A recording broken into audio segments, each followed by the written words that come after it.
여러분 안녕하세요, 블레입니다. 이것은 나스닥 지수 일봉 차트인데요. 비록 최근 거래 일에 증시가 소폭 하락하긴 했지만 트럼프 취임식 이후 증시는 꾸준히 오르는 모습을 보여주고 있습니다. 미국을 강하게 만들겠다는 트럼프 정책에 대한 기대감이 상당한 것 같습니다. 게다가 트럼프는 스타게이트 프로젝트를 통해 AI에 대해 대대적인 투자를 하겠다는 발표를 하자 관련 기업들 중심으로 증시 상승이 지속적으로 나오는 중입니다. 그런데 스타게이트 프로젝트가 무엇일까요? 참고로 스타게이트는 이것은 아닙니다. 저와 비슷한 아재라면 이해할 수 있을 것 같긴 하네요. 스타게이트는 AI에 돈을 엄청 쏟아부어 미국을 AI 최대 강국으로 만들겠다는 대대적인 프로젝트입니다. 그 핵심으로는 안 그래도 많은 데이터 센터를 더 많이 지어 AI에 있어 중국이 따라오지 못할 만큼 초격차를 만들겠다는 것입니다. 그런데 이렇게 돈을 쏟아부어 AI 중심의 강한 성장을 만들어내기 위해서는 하나의 문제가 있습니다. 바로 미국의 물가죠. 로봇이 나와서 사람들을 대신할 것이기 때문에 물가는 오히려 하락한다는 사람들도 있지만 이것은 당장 실현될 것은 아니라 보고요. 어쨌든 AI에 기반하여 미국 경제가 좋아지면 사람들의 소비 증가로 인하여 물가가 올라갈 수 있습니다. 게다가 요즘 미국 증시 자체가 좋죠? 사람들이 주식을 통해 돈을 많이 벌면 이것이 바로 소비로 이어질 수 있기 때문에 물가가 다시 올라갈 수도 있습니다. 미국의 기존 주택 판매량을 보면 코로나 때 호황을 보였다가 그 이후 고금리 여파로 주택 판매량이 뚝 떨어졌었는데요. 그런데 최근에는 높은 모기지 금리에도 불구하고 주택 판매량이 늘어나면서 거의 1년 만에 최고 수준으로 올라와 버렸습니다. 대출 이자가 높아도 사람들이 주식이나 코인을 통해 돈을 많이 벌면서 집을 살 여력이 생기는 것입니다. 미국의 소비자 물가 지수의 전년 동월 대비 변동률을 봐도 2.9%까지 올랐습니다. 그리고 전월 대비로는 0.4%나 상승했습니다. 점점 물가 상승의 압박이 심해지는 것을 알 수 있죠. 그래서 제가 지난번에 물가의 향후 예상 경로에 대해 모든 시나리오를 가정하여 설명을 드렸었는데요. 만약에 지난달처럼 물가가 전월 대비 0.4%씩 매달 오르게 되면 앞으로 물가가 어떻게 되는지 볼까요? 당장 다음 달부터 전년 동월 대비 기준으로 3%대로 물가가 올라가고 8월 달에는 4%대로 물가가 올라가 버립니다. 연준이 목표로 하는 2% 물가와는 거리가 점점 멀어지는 것이죠. 이렇게 되면 연준이 금리 인하가 아니라 금리 인상을 해야 할지도 모르겠습니다. 그리고 요즘 4%대의 고금리를 유지하고 있음에도 불구하고 5년 기대 인플레이션이 위로 튀고 있습니다. 사람들에게 앞으로 5년 이후 물가가 어떻게 될 것이냐고 설문조사를 했는데 사상 최고의 물가를 예측하는 것입니다. 이렇게 물가가 오를 것이라고 예상이 되면 사람들은 물가가 오르기 전에 물건을 빨리 사고자 할 것이고 이러한 수요 증가는 또다시 물가 상승을 부추기고 그럼 또다시 기대 인플레가 올라가고 사람들은 또 물건을 빨리 사고 이런 것들이 반복되면서 물가가 떨어지기 어렵게 됩니다. 8년 전인 트럼프 1기 때와는 다르죠. 그때에는 기대 인플레이션이 매우 낮았습니다. 이때가 미국 역사상 가장 낮은 수준의 기대 인플레이션이 나왔었던 시기였습니다. 그래서 트럼프는 과감하게 법인세를 인하해서 기업들의 성장을 유도했고 수입 물품의 가격 인상을 유도할 수 있는 관세 정책도 마음껏 시행했었던 것입니다. 물가가 낮았기 때문에 마음 편하게 하고 싶었던 것들을 마음대로 했던 것이죠. 국제유가 차트를 봐도 지금은 전체적으로 높은 수준에서 머물고 있는데요. 과거 트럼프 1기 때에는 모든 기간을 통틀어서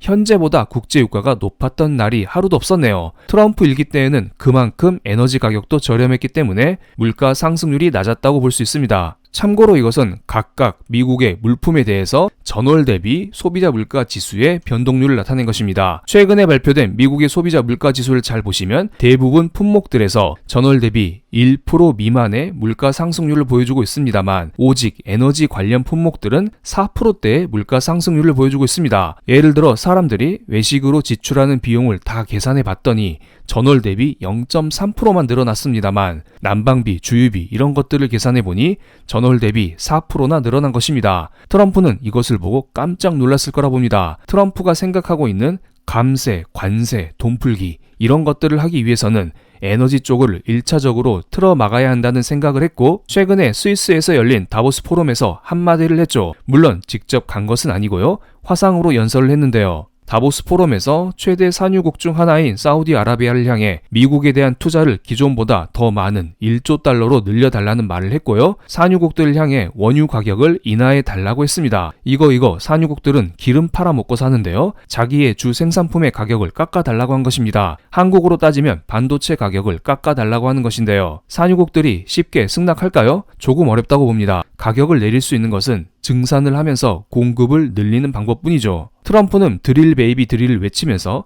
미국에 매장된 석유와 천연가스를 최대한 시추한 이후에 전 세계에 미국산 에너지를 수출하겠다는 말을 했습니다. 이렇게 원유의 공급이 확대되면 에너지 가격은 자연스럽게 하락할 수도 있을 것 같긴 합니다. 실제로 미국의 원유 생산량은 꾸준히 늘어나고 있습니다. 바이든 정부에서 이미 원유 생산량이 꽤 많이 했었네요. 그렇지만 트럼프는 이것보다 더 많은 에너지를 생산하면서 지금보다 국제유가를 더 떨어뜨리겠다는 공언을 한 것입니다. 전 세계 국제유가를 주도하고 있는 오펙의 원유 생산량을 보면 트럼프 1기 때에 비해 현재는 원유 생산량이 20% 정도 줄어 있습니다. 그래서 국제유가가 과거 대비 현재에 높다는 생각이 들기도 합니다. 물론 러시아 제재 이슈가 나오면서 국제유가가 최근에 상승한 것도 있습니다. 그렇지만 오펙 회원국들이 25년 4월부터는 잠정적으로 증산을 한다는 발표를 해놓은 상황입니다. 그렇기 때문에 미국도 증산을 하고 오펙도 증산을 하면 전체적으로 국제유가는 하락하지 않을까요? 물론 리스크는 몇 개 있습니다. 현재는 글로벌 원자재 수요가 그렇게 강하진 않습니다. 수요가 부진한 상황에서 원유의 공급이 과도하게 늘어버리면 국제유가가 과도하게 떨어지면서 세계 경제가 오히려 위기에 빠져버릴 수도 있습니다. 적당한 유가를 유지하는 게 키포인트라 봅니다. 이 부분은 추후에 다시 영상을 통해서 여러 가지 시나리오에 대해서 이야기를 드리겠습니다. 그리고 트럼프는 다보스 포럼에서 이런 말을 했습니다. 사우디아라비아와 오펙 회원국에게 유가 인하를 요청하고 이에 따라 국제유가가 내려오면 난 금리를 즉시 내리라고 요구하겠다고 말했습니다. 그러니까 물가의 큰 부분을 차지하는 에너지 가격이 내려오면 파월 연준 의장을 향해서 기준금리를 내려달라고 말하겠다는 것입니다. 실제로 트럼프 1기 때에도 트럼프는 지속적으로 금리 인하를 요구했었습니다. 그리고 2024년 12월 달 언론 인터뷰에서 나는 파월 연준 의장을 교체할 생각은 없다. 26년 5월까지인 임기를 보장할 것이라고 밝히기도 했습니다. 하지만 트럼프 정부가 출범하면서 연준 지도부가 교체될 가능성은 있죠? 파월은 자르지 않더라도 다른 사람은 교체할 수 있다는 것입니다. 이것 때문에 그런지 모르겠지만 최근에 연준의 마이클 바 금융감독 담당 부의장이 사임 의사를 밝혔습니다. 스스로 내려오겠다는 말을 한 것인데요. 이것도 스스로 내려왔는지 아니면 외부의 압력이 있었는지 이것은 알 수가 없습니다. 그리고 최근에는 트럼프 측이 파월 의장을 대체할 인사 명단을 만들고 있다는 소식도 전해졌습니다. 그러니까 파월 의장을 자르진 않겠지만 파월 의장을 대체할 만한 사람을 연준에 앉힘으로써 파월을 식물 의장으로 만들 수 있다는 생각이 들기도 해요. 왜냐하면 트럼프가 지난 트럼프 1기 때 파월을 한번 겪어봤었잖아요. 이것은 미국의 기준금리 차트인데요. 이때 당시 트럼프가 파월을 향해서 기준금리를 팍팍 내려달라고 줄기차게 요구했었는데 파월은 이에 전혀 응하지 않았습니다.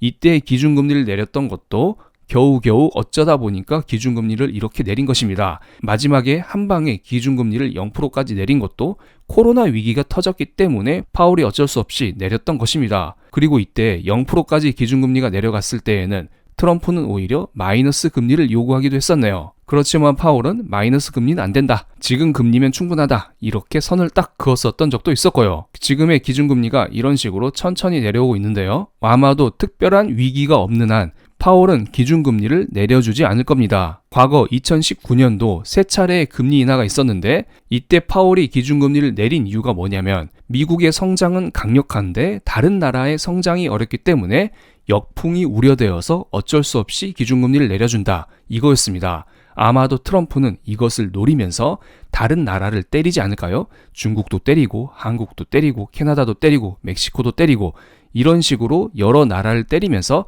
과거와 비슷한 논리를 만들어갈 가능성, 이것은 충분히 있을 것으로 보입니다. 그렇게 되면 한국 경제는 더욱더 어려워질 수가 있겠죠.